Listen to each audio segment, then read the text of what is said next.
Hello and welcome. Thank you so much for joining me for today's class on deer pose.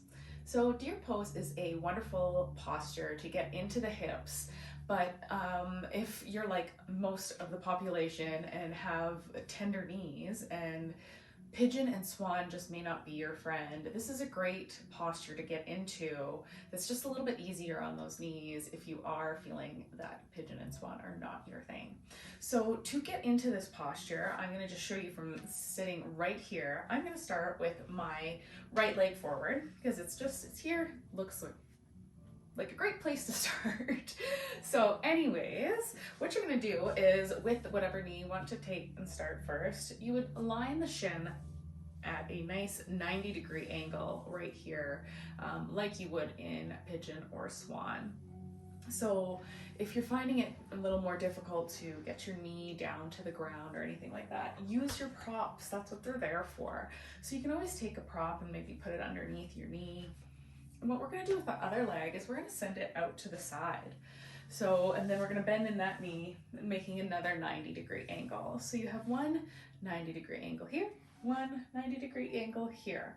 So it obviously, if you're in this, you can definitely feel that on the inner groin of this. Well, this is my left, so I don't know which side you started with, whatever you wanted to. You're gonna really feel it opening up through the inner groin and through the outer side of your hip here, getting really into those hip flexors. And it's just that I find this is just so much more accessible for anybody. Then you're not kicking that back leg out and behind you like you would with swan. And the nice thing with deer pose is that once we're feeling all nice and safe and connected, you have a nice good foundation, you can take this posture in a bunch of different ways. You can start to walk the hands forward and start to bring yourself down, which feels really nice, back into the glutes of both legs actually. And then, or you can walk out to the side a little bit, getting a little bit of a twist, then lengthening out the side of your body. Or even if you wanted to, you can start to lean and walk your hands back, and you'll really notice that gets quite a bit into that outer hip there. So, and then just to get out of this posture, however you need to, you can always roll back onto that hip to bring the other one forward. So to set that up again, you can even come from tabletop pose, and this time bringing your opposite knee up and lining your shin up to the top of your mat as best as possible. If it really just does not feel good and your knee or your foot keeps coming in towards your pelvis, that's totally fine.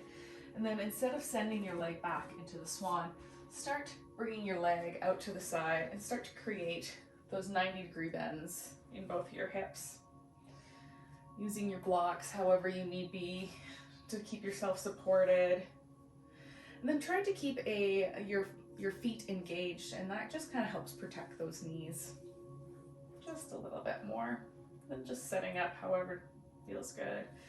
This is quite nice. I enjoy this right here into the outer hip. You can stay up nice and square. Again, folding forward,